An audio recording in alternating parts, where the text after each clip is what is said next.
Günahlar sözlerimde, rüya var kederimde, bir yaş görüyorum.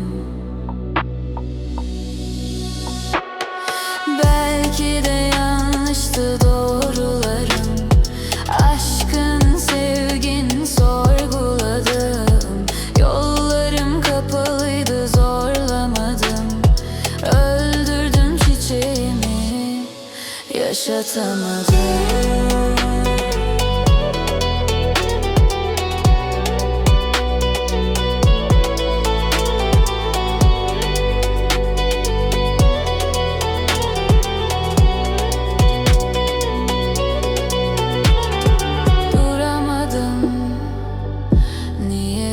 Sen sessizliği, bilemem ki ben yerini.